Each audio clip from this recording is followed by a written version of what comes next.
The topic for this evening, strength of emotion.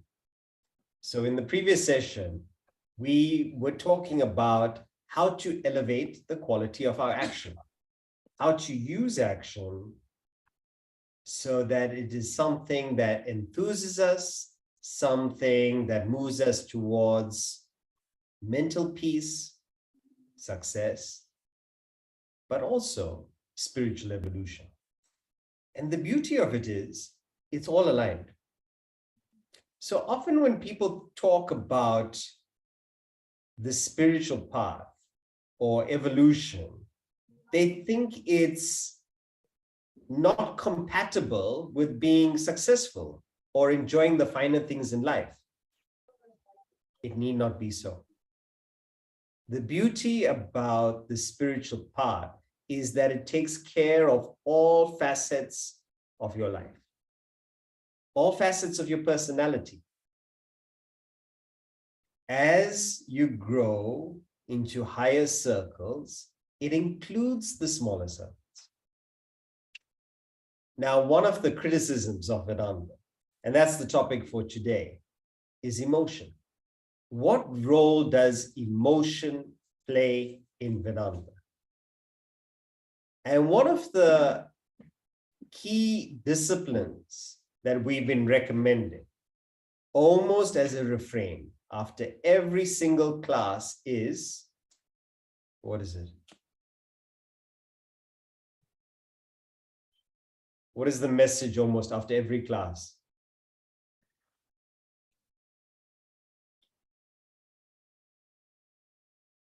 Say it.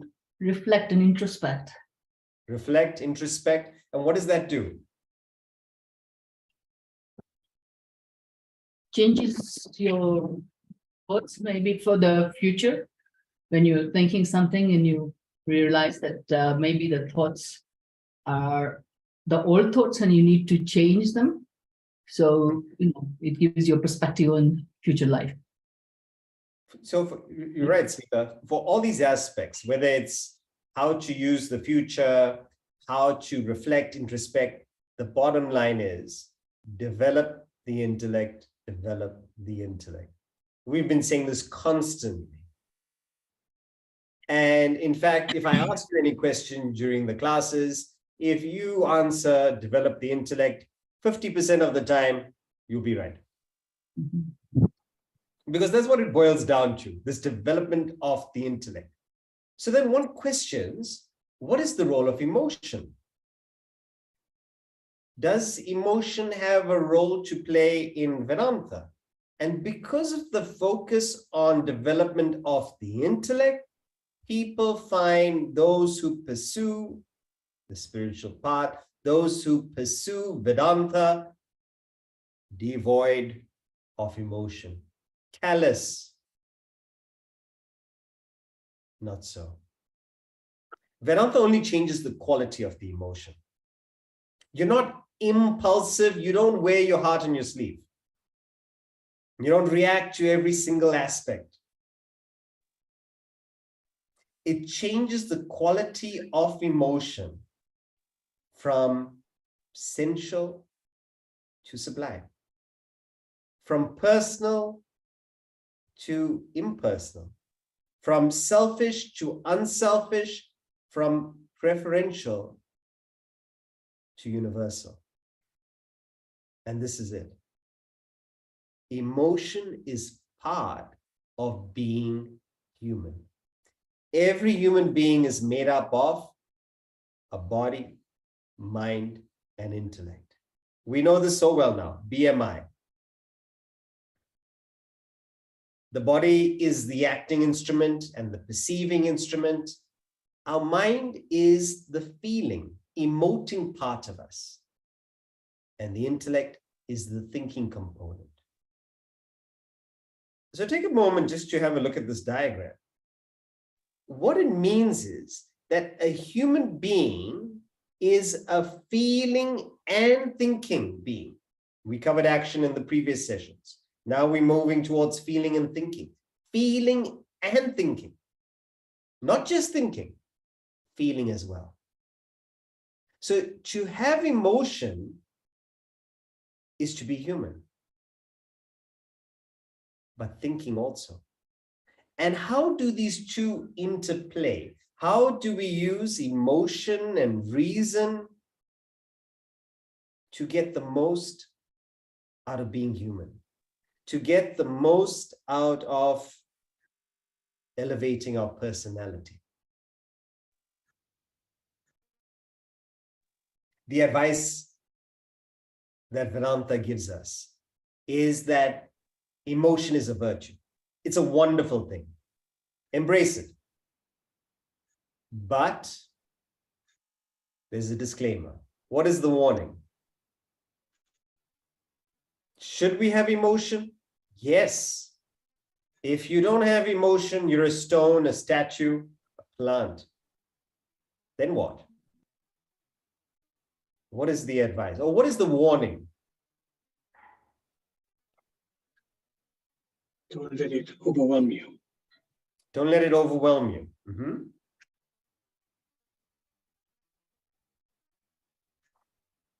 So emotion is, as you said, Sudhakar, a very human trait and of great value. Emotionalism implies that your intellect has been superseded by your mind, and those emotions are now, as you said, putting you in a reactive mode. Depends. So it depends how we govern and manage the emotion. So to have emotion is a beautiful thing. But if you allow the emotion to overwhelm you, if you allow the emotion to supersede your thinking, then we get into trouble. So Vedanta cautions us against the onslaught of emotion. Be careful. Not just Vedanta, William Shakespeare as well. And those of you who have studied Shakespeare, you know the great tragedies, King Lear, Othello, Macbeth. One emotion out of proportion overwhelmed the protagonist, the hero of the play, and led to their downfall. Not just to their downfall, but a heap of dead bodies at the end. Does anyone know what was King Lear's emotion? What was the emotion that overwhelmed King Lear? Was it jealousy? Jealousy? Not jealousy. Okay. You brought to flattery. Flattery. Flattery, insecurity. Insecurity, yes, in a way. Vanity. He had 3 daughters. Any of you have 3 daughters? Beware of vanity, flattery. So the one daughter that took care of him couldn't stand that the other 2 daughters who didn't care for him at all, but because he was offering their inheritance, they were sweet-talking him. And they were talking about, even though they had husbands, they said, Dad, you come first before our husbands. And this youngest girl, the daughter who used to look after the king, she was so upset at the lies that the sisters were saying. So when it came her time to express her love for her father, she didn't want to say anything. And when the king asked her, Cordelia, what do you have to say? Nothing. And he warns her, Cordelia, nothing comes from nothing. Means you say nothing, you get nothing. To which she replies, at the moment, my duty is towards you. But once I get married, I will have a divided duty to my husband and to you. Factual statement. He couldn't handle it. And the story goes, he banished her from the kingdom and split the kingdom amongst the 2 daughters. Didn't leave anything for himself. And he says, I will live between these 2 daughters who love me. And the king of France, he saw the character of this girl, Cordelia, the youngest daughter. He married her. The story goes at the end, King Lear is walking around as a beggar, a king, because of vanity, discarded the one daughter who cared for him. Othello, Presh, Othello is jealousy. Beware the green-eyed monster. It doth mock the meat it feeds on. Jealousy. Jealous of who? The finest, purest woman. Desdemona. She is a picture of perfection. And yet, because of this emotion, this jealousy, and instigated by his lieutenant Iago, he feeds the jealousy and kills her for infidelity unfounded. Macbeth, in fact, in the academy, we don't have time to go through a detailed analysis of these plays. So what we do is we watch the movie. We watch the movie and then we have a discussion to pick up all the philosophical points from the movie. In Macbeth, it talks about a noble hero who was the king's favorite. And the king has just promoted him. But having got promoted, he thinks, what next? And he entertains the thought, perhaps I could be king. And that ambition overwhelms him. He wants to become king now. And he invites the king to his home, hosts him, and in the middle of the night, murders the guards, murders the king. And as he walks out, blood on his hands, he says, Macbeth, he doesn't say Macbeth has murdered the king. He says Macbeth doth murder sleep. He says, I've murdered my sleep. He never slept again. What is the message of these plays? And what is the caution of Vedanta? To have emotion is to be human. But if we fall a victim to the emotion, then we're not being human, because a human being has the thinking component. It has the intellect to manage the mind. Animals don't have this.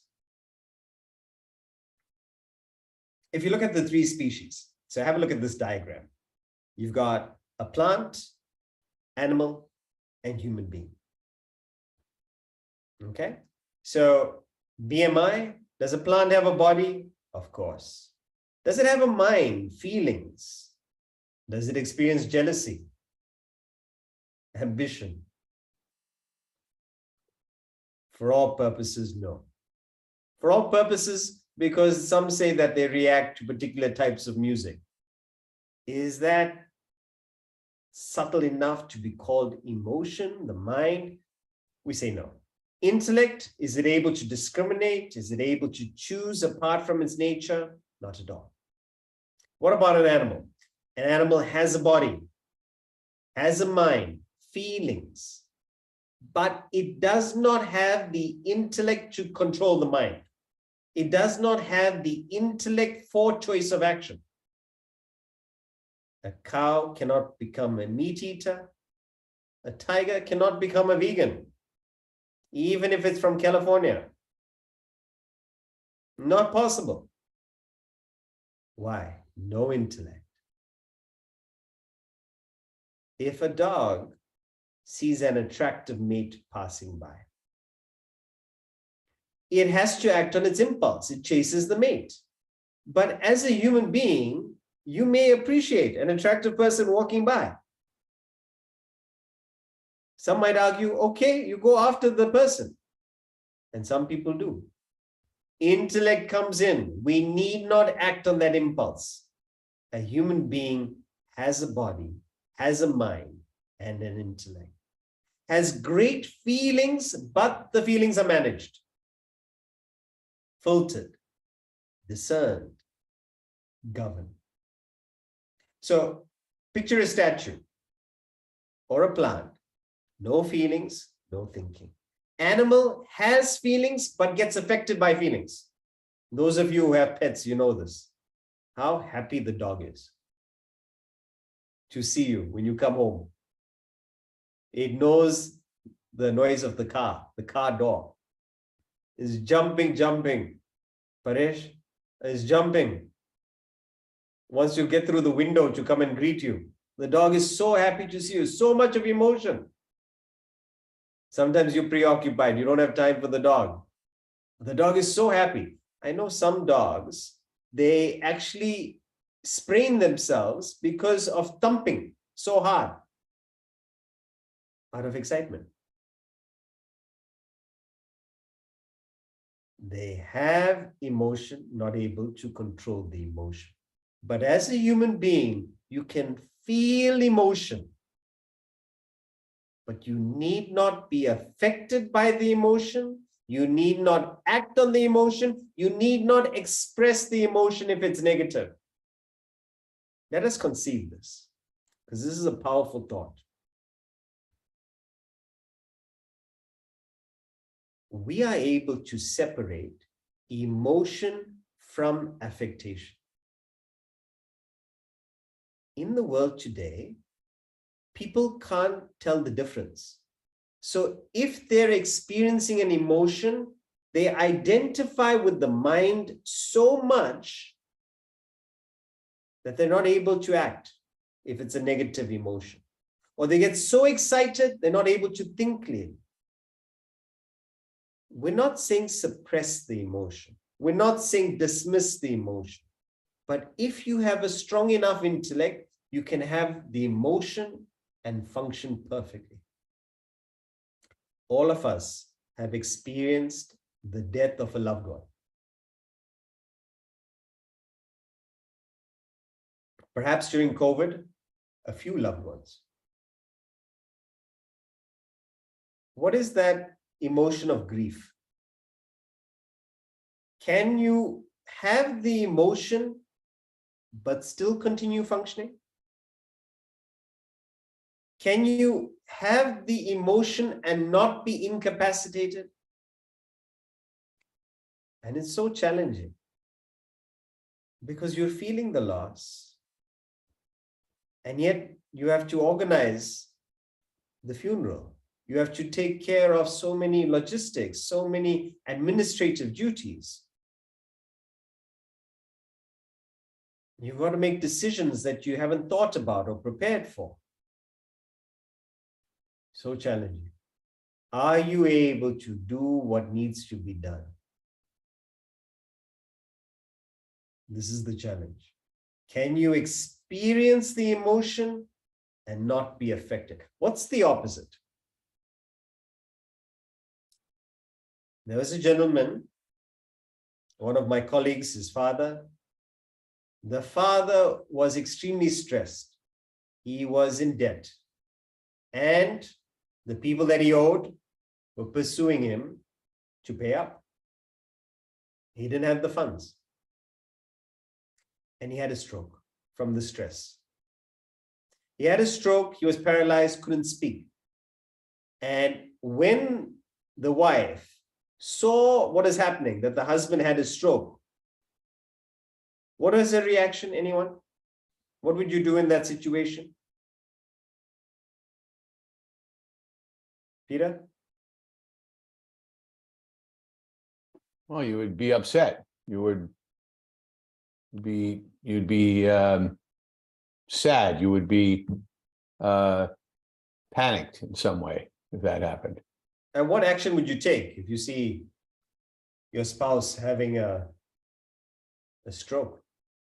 Well, I would try to, well, I would call a ambulance or call some help, and hopefully get some, or try my best to,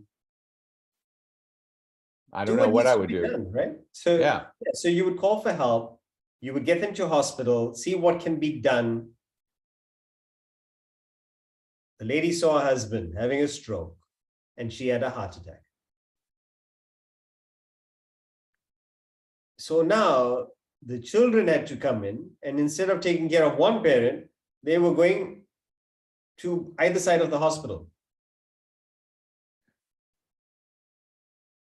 Another, and these are all real life incidents where, and I'm sure you might have so many, but we must analyze it to learn from and understand how powerful emotion can be positively, but also negative.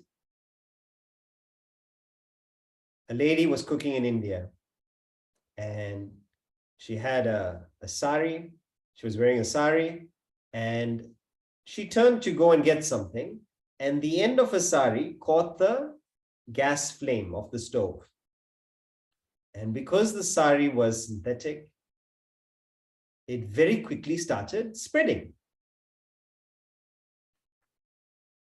And the lady made an unfortunate error in judgment. Again, emotion. You see the end of your sari on fire, and her impulse was to run, which is the worst thing to do, as you know, because you're giving it more oxygen. So the fire was spreading. And she runs for help to her husband. The husband sees his beloved in flames. He doesn't know what to do. He is transfixed. He can't move. And she sees that she's not getting any help here. So she runs to the neighbor's house. And by the time the neighbors could help and took her to hospital, she succumbed to her burns. Emotion can debilitate you. Emotion can paralyze you. You can experience grief, but it need not overwhelm you. And this is what we have to first conceive, that we can be disappointed, but continue to get on with what needs to be done. Not be devastated. We can feel the emotion of sadness, of grief, or loss, but do what needs to be done. Not be affected. Not so that it affects our mental equilibrium, not that it affects our physical health, our sleep, our appetite.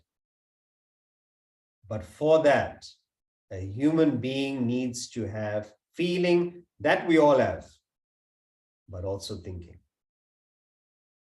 Swamiji, in the chapter that we're studying, Vedanta Treatise, he says, be a master, not a slave of your passions. I'll put it up for you. And this is it. You may entertain passion and not turn passionate. You see that? So have passion, but when you become a victim of passion, you're doing all sorts of things for your passion, unethical, unlawful things for your passion, you've turned passionate. Have passion, don't turn passionate.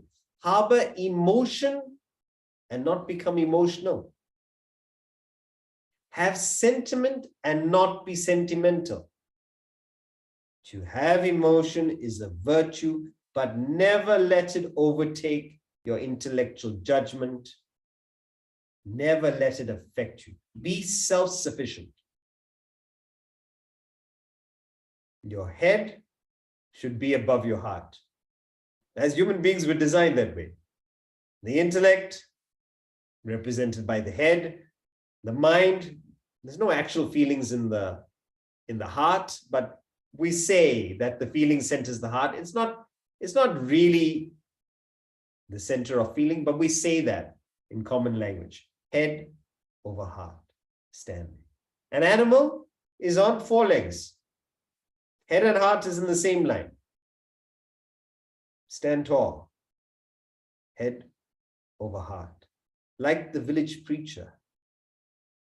So for those of you who remember the session we had on this wonderful human being, Oliver Goldsmith's The Village Preacher. It's a poem. He talks about this village preacher who was a person of knowledge, but he was also a wonderful, loving person. He would welcome beggars, he would welcome the ruined spendthrift, the broken soldier, and he would entertain them, he would host them. So much love. And this is what he says. How do you combine emotion? So this village preacher, he would give them his heart, his love, his griefs, but all his serious thoughts had rest in heaven. To them, his heart, his love, his griefs were given, but all his serious thoughts had rest in heaven. As some tall cliff that lifts its awful form, swells from the vale, and midway leaves the storm, though round its breast the rolling clouds are spread, eternal sunshine settles on its head. The emotions must remain at the chest level. This is where the clouds are. But your intellect must ever be attuned to the sun above, means to higher thoughts. It keeps you objective. This is the idea. Become self-sufficient. And the one story that talks about, that represents what Vedanta truly is the story of the Bhagavad Gita. The Bhagavad Gita is a portion of the Indian epic, the Mahabharata. And it's from the 100,000 verses, it's 700 verses of a conversation between Lord Krishna and Arjuna. And what happens there is Arjuna, he is the commander of chief of one side of the war, the Pandavas. And he is fighting, or is about to fight, his cousins, the Kauravas. And they are vicious. They have usurped the kingdom. They have done all sorts of immoral things. And despite all means of diplomacy, they've gone to war. And Arjuna, having understood the years, 13, 14 years of banishment, of embarrassment, of poverty, he's been thinking about this battle and resurrecting righteousness for so many years. But when it comes the moment to actually fight, he goes to the battlefield and he asks his charioteer, who's Lord Krishna, to take him between the two armies before they start the battle. Imagine the match is about to start. Okay, imagine like a football match or a cricket match. It's about to start, and you're telling the referee, just hold on, let me take a look. And you look at the opposition side. You say, hey, cousin, teacher, coach. You know, for instance, at the moment, the Women's Premier League is going on, cricket. So suddenly, last week, you were playing India versus Australia. And this week, they're on the same team.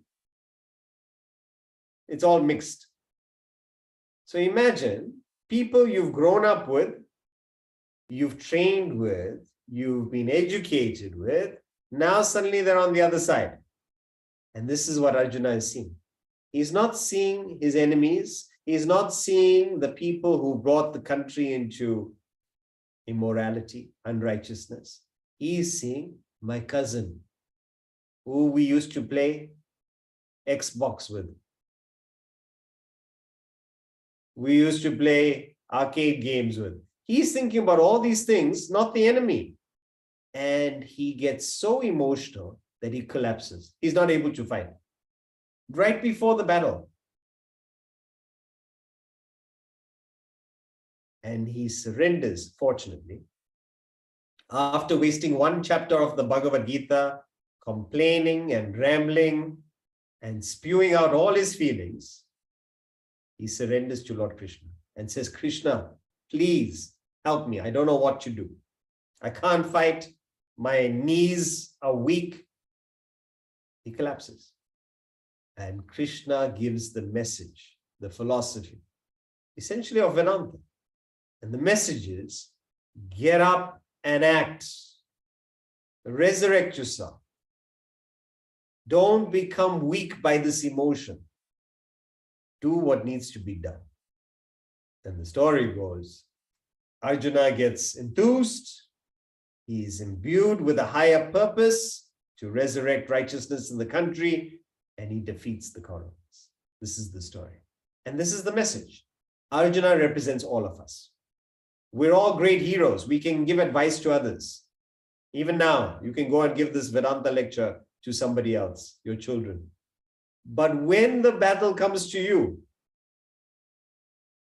are you able to deal with it? When the challenge comes to your doorstep, are you able to be objective? Are you able to manage your emotion, your pressure, your stress, your agitation? It depends. On what? Is your thinking strong enough to manage your mind? So now that we've created the context of emotion, how do we make this emotion a strength? So yes, okay, we can understand how it can debilitate us, how it can make us weak. What does it mean to have strength of emotion? And this is where we get the different facets of emotion. So an emotion has got different sides to it. And when we say quality of emotion, can anyone think what determines the quality of emotion? What do we call an impure emotion? What do we call a pure emotion? What do we call an ignoble emotion? What do we call a noble emotion? A selfless emotion. A selfless emotion? Okay. Yes. Emotion And then the which is opposite? Swadharma. Selfish. Selfish. Yes. Anyone else?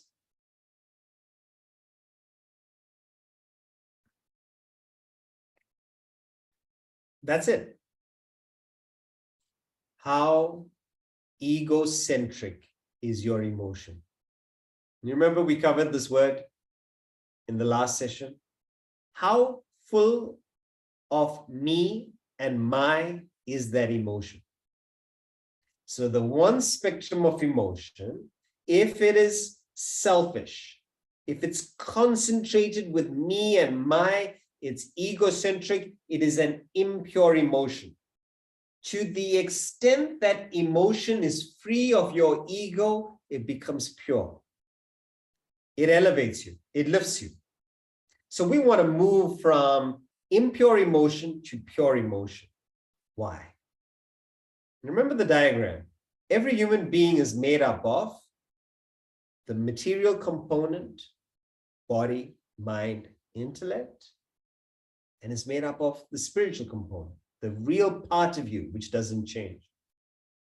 The left side is, if you're thinking about the body, mind, intellect, it means you're being selfish, and that combination is your ego.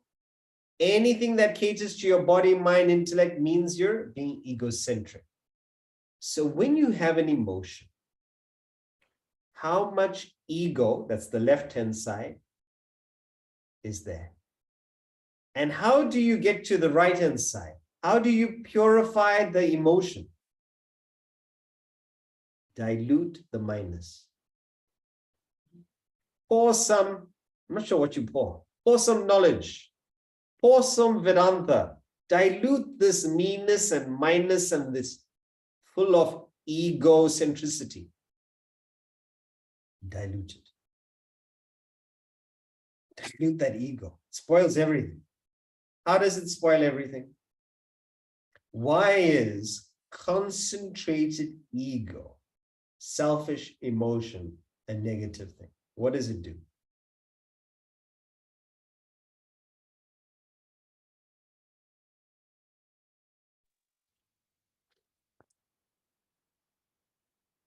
It's driven by our own desires.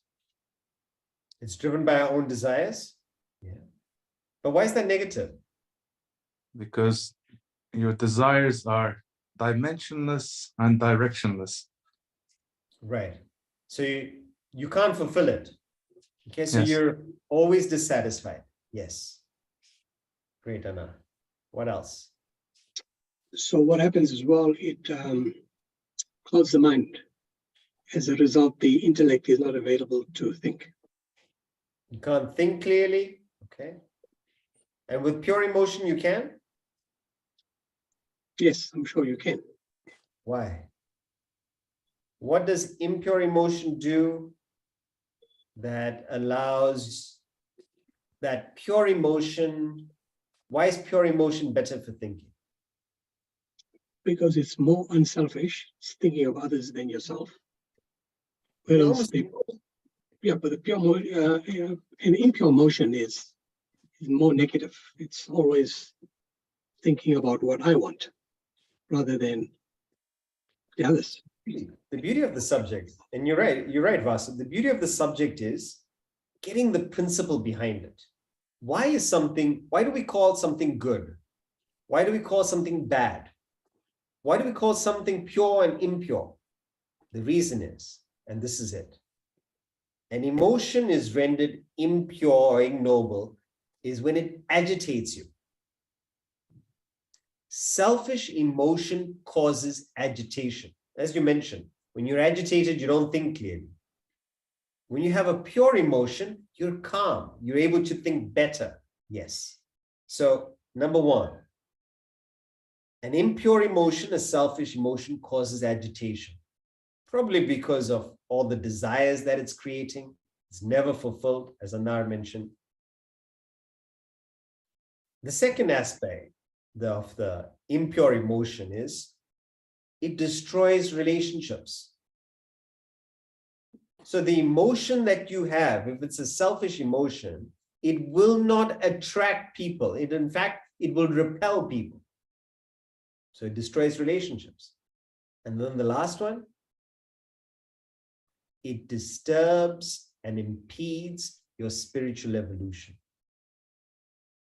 When the emotion is full of selfishness, it means you're on the ego side. The freer it is, the more diluted of me and my, the more spiritual it is. So this is why we want to move the emotion, the facet of emotion, the quality of emotion from selfish to unselfish. You know, it's kind of like, have you noticed in certain medicine bottles, it's actually labeled poison in caps. Have you seen this? The medicine bottle has got poison on it. I said, wait, hold on. How can it be poison if it's something that's supposed to make me better? Yes, emotion has that facet. It is the dose that determines whether it is harmful or beneficial. You get some people taking a sleeping pill for some rest. They're not able to sleep by themselves. You get an overdose of sleeping pills can lead to permanent rest. Yeah. It's the concentration. So we've got to be careful about the concentration. Now we're going to show how in a few emotions, and look, this is not exhaustive, but these are the emotions that Swamiji has taken up to study. It's love, important one, kindness, pity, and charity. So what does the selfish spectrum of love, pity, kindness, and charity look like? What does the other side look like? So let's start. What is love? How would you define love, anyone?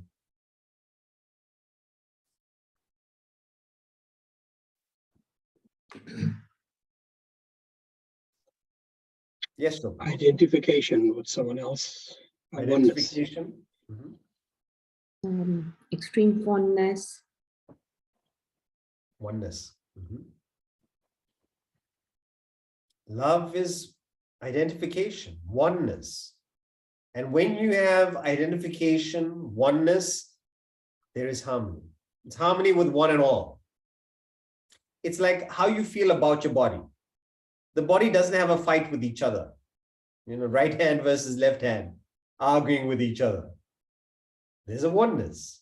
And there's no superiority, right foot versus left foot. You feel a oneness. Why? It's all my body, one body.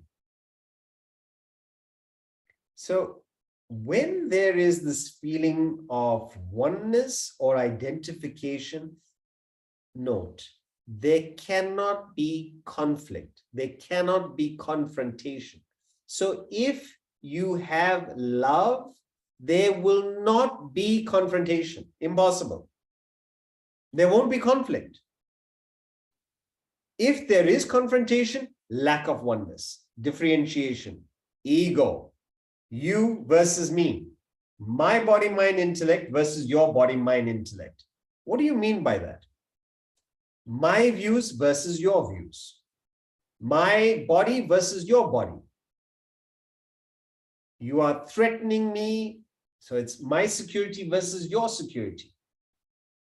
It's you versus me.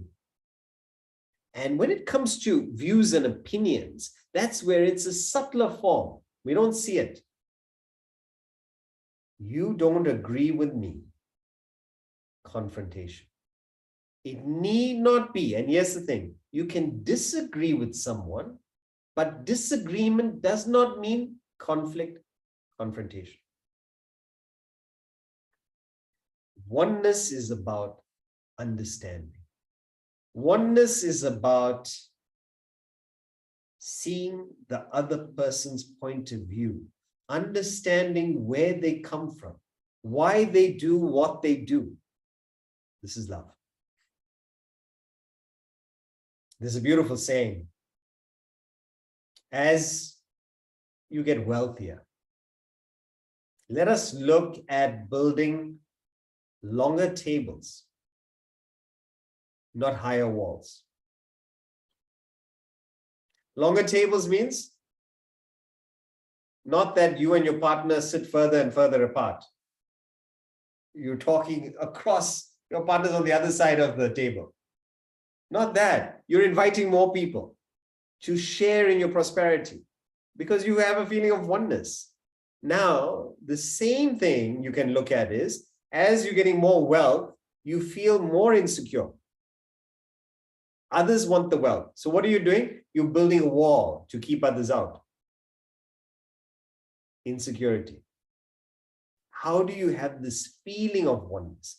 And we're going to get into this a little bit more. What does it mean to have the feeling and then a little bit later and then express it? Because having the feeling does not mean that you act on the feeling. Everybody following? What we're saying so far is have the feeling of oneness. Empathize. What you actually do with it will come to later. You may not do anything with it. We'll get into details of it. So first, the feeling. You versus me is otherness. It's the ego being highlighted. The I-ness, the selfishness. And all it means is changing the accent. Changing the accent, instead of you versus me, us, we. Today's love, what we call love. So we love our family. This is not real love. Why? Why is it not real love? Say, I love my parents. I love my children. I love my dog. Why is it not real love?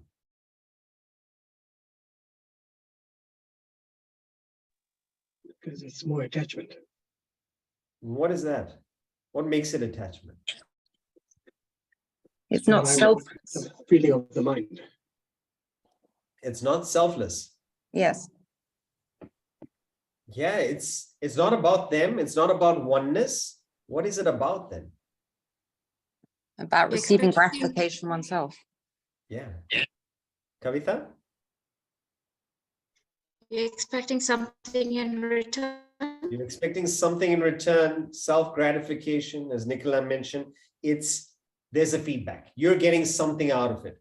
And it could be subtle. It could be just the satisfaction of my son, my daughter. Some people introduce their family like this. This is my wife. They don't say the name. This is my wife. Okay, hello. Hello, wife. How are you doing? Do you happen to have a name? No. That's not essential. This is my wife. This is my son. As if, the achievement is that it came from you. How subtle this ego is. It is attachment, not love, when the emotion is preferential. When the love is preferential, it's called attachment. Because why is it preferential? It's preferential because you love that person because you're getting something out of it. Why don't you just love? Why do you have to put all these terms and conditions, all these agendas? It's I love you, but there's an asterisk sign there. Terms and conditions apply. Please read below. And what? I love you as long as you do this. I love you as long as you praise me. I love you as long as you agree with me. I love you as long as you talk to me in a particular way. You respect me. You ask my advice. Oh. If they read the actual contract in your mind, all these unwritten terms and conditions, perhaps they may not stay with you. They don't stay with you because we have all these conditions. These are preferential relationships. We give emotion because we're getting something from it. Eric Fromm, great thinker, he says this: if a person loves one other person, okay, so if you love one person and you're indifferent to all others, his love is not love, but a symbiotic attachment. This is what we're talking about. Vasu? Exactly. Symbiotic attachment or an enlarged egotism. It's nothing but enlarging your ego. It is self-love, not the big self, the spirit, the small self, the ego. You're only loving yourself. Instead of playing with dolls, like when we were small, and action figures and toy soldiers, now what are we doing? We're playing with children. Our children must be like this, and our children must be like that, and they must move like this, and they must think like this.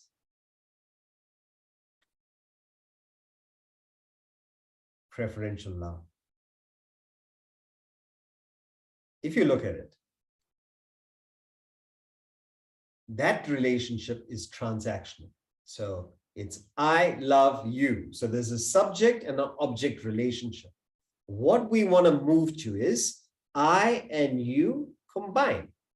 So there's oneness, that's love. So the beauty about this emotion of love is you try to become an embodiment of love. So you're not loving something, but you are an expression of love yourself.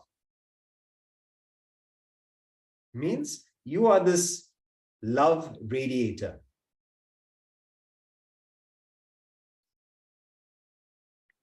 This lighthouse.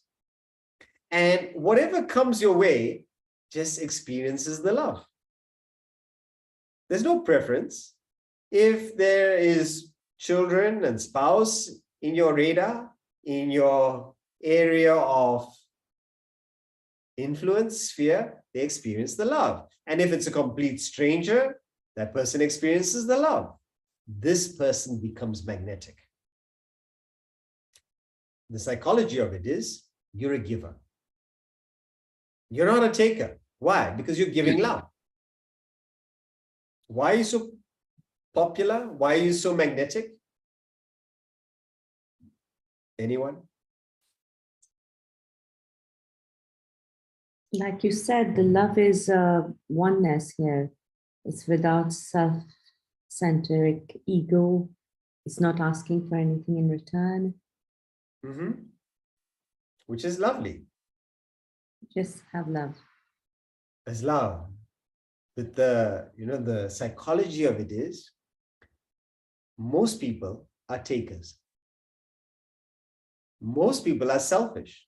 So if there is a giver, they gravitate towards the giver because they want to take. And that's why there's this magnetic attraction. Takers look for givers. Who do givers look for?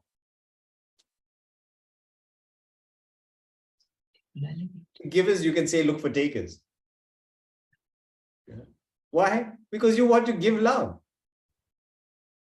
Now, see this attitude versus a person who says, this person, you're complaining that the other person is taking too much. Then you're not a giver. You can decide how much you give, but that is not your attitude. Your attitude is to give, to love. The true human being. Being love itself. That's the beauty of the child. Until the child is taught to be conditional, until the child is taught to love particular people. Why? Because this person feeds you, and this person does this for you, and this person pampers you. But before that, the child just gives emotion, just giving. If you love one, and here's the thing, if you love one, but you're indifferent to the others, is it really love? Because on the other side of that love is actually hate. And think about the dramas that unfold in families when a son or a daughter finds a partner, perhaps the family doesn't approve of. And the son or daughter gets so involved in that person that the family moves out of focus. And it's natural. So what used to be your family earlier on, father, mother, and your siblings, as soon as you get married, what happens? It's like the focal point of your love has changed. And then that same brother that you grew up with and had so much of emotion and affection becomes somebody perhaps you may call once a year, or not at all, or not even talk to. What happened? What changed? You love one, you don't love the other. This is not love then. This is preferential attachment. It will cause hate. If you love one community to the expense of other communities, there's more hate than love. Therefore, true love is, anybody? What's the word? Identify. Sorry? That's identification with others. Yeah. Who? The whole. With? All. A oneness with everybody. Love is universal. It has no distinction. You love all. Now, where is true love versus the little bit of love that we claim to have for a handful of people? That's attachment, preferential love. True love can only be universal. But look, it's a difficult thing to be completely unselfish. You have to be spiritually enlightened to have this universal love. But let us first conceive it. And let us try and break down these walls that hold back our love. And the way to go about it is have a look at your circle of love at the moment. Where are you? If you're just thinking about yourself, stretch it. Try and think about how you won with more than just yourself. You say, my family. And so see the circles of identification. So from my family, it goes to my community. Okay, so we're the same community. But then you'll fight with other communities. So don't allow your circle to ever be rigid. So you say, okay, I'm here now, but I'm working towards it. I want to keep on enlarging my circle. And what does it mean to enlarge your circle? You're actually diluting the I-ness, the minus. You're diluting that egocentricity. You see the smallest circle? That's the ego, oneself. Now you're spreading it. You're opening up the circle to what? My community. You're stretching the my country, all countrymen, all Indians, all South Africans, all whatever nationality, Mauritians, all British. You're stretching it to all of humanity. And if you can conceive, why not all living beings, fellow inhabitants of this planet? If you can conceive it, why not every single thing that has the self, the spirit pulsating through it? Then you're completely free of that I and mine. So keep on stretching it. Having a family is useful. And in the spiritual path, one of the stages in your evolution is actually to be a householder, to have a family. Because when you have a family, you actually learn unselfishness. You learn how to think of your partner, your children. The trouble is we get stuck there. And we allow that circle to close, to become fixed. It becomes concentrated. It becomes poison. And that attachment, instead of elevating us, that love, instead of refining us, becomes poison. In fact, the children will leave. The partner will divorce.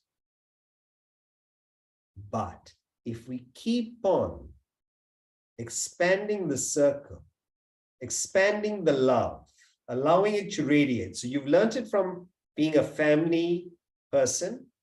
You've experienced these emotions. Allow that love to keep flowing. To who?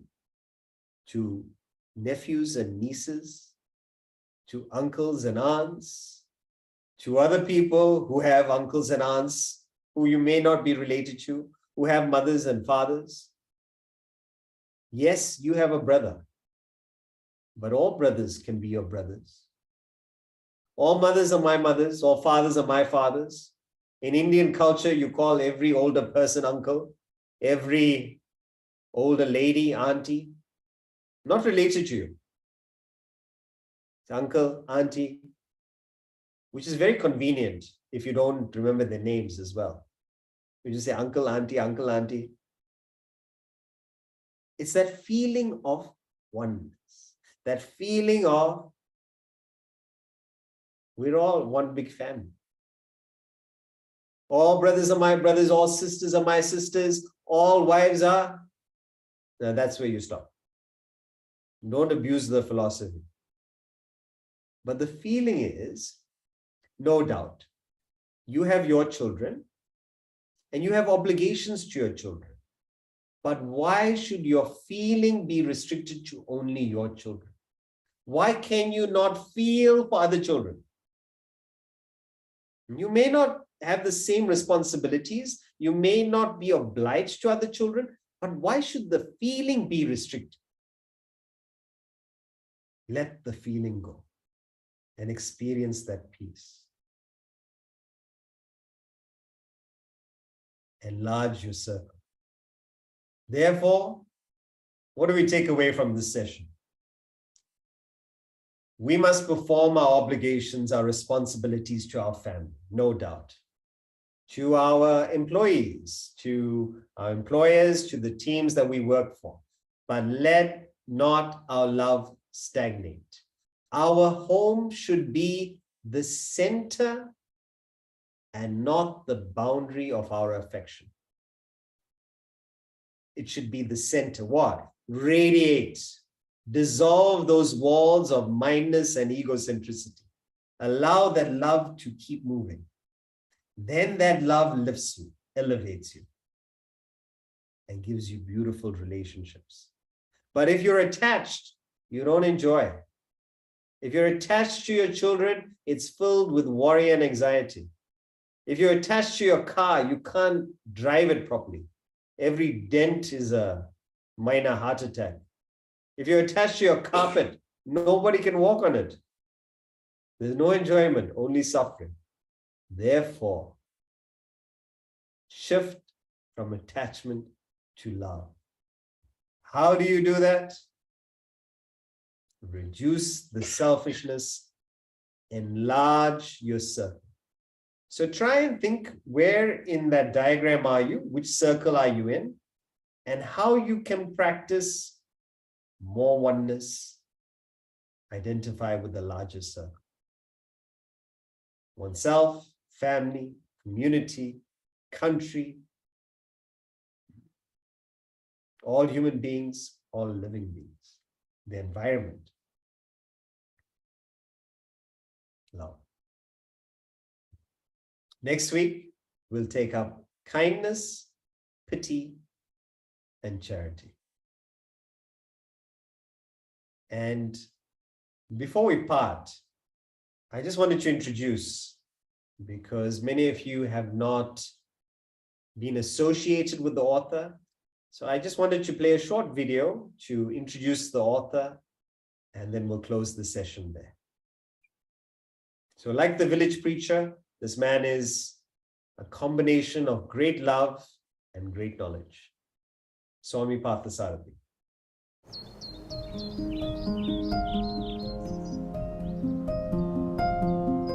Living is an art, a technique, a skill.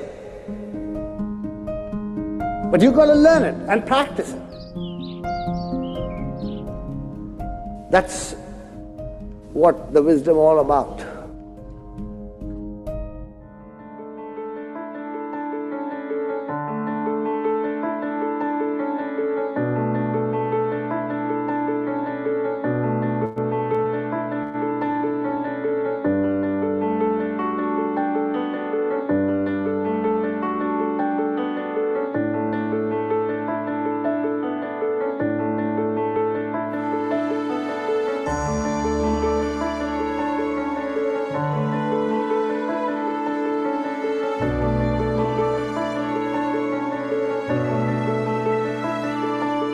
Highlights in my career is discovery of the knowledge.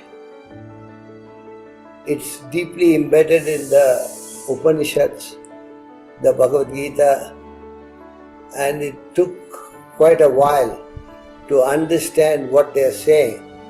And when I understood it, how practical it is and how important it is to live these principles in life, that was the highlights. I understood and I want to give it to the world.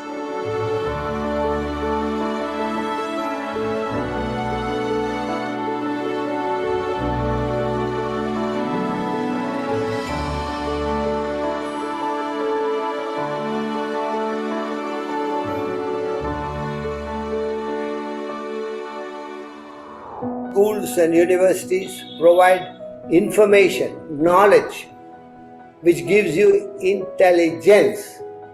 Vedanta Academy is the only academy in the world which provides you a way to develop the intellect.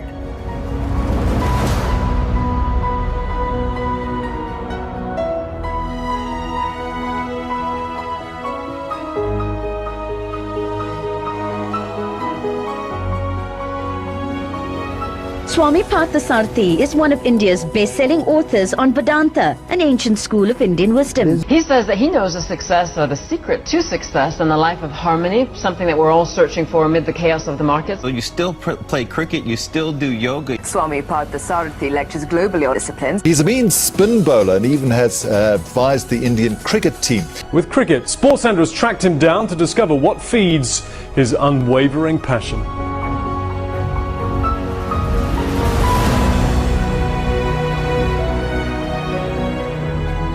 Mental health that creates physical fitness. Cricket is one of the few things that I do. I've been doing yoga and exercises which keeps you fit, but that will not bring about mental fitness. Mental fitness is only with the intellect. Intellect controls the mind, mind controls the body.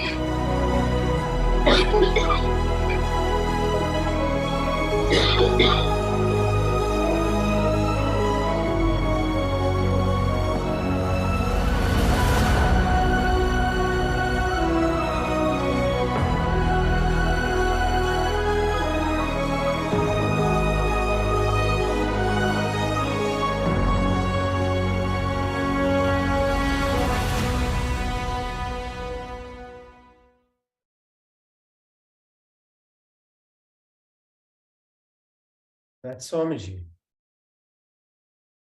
Thank you, everyone. We'll meet next week.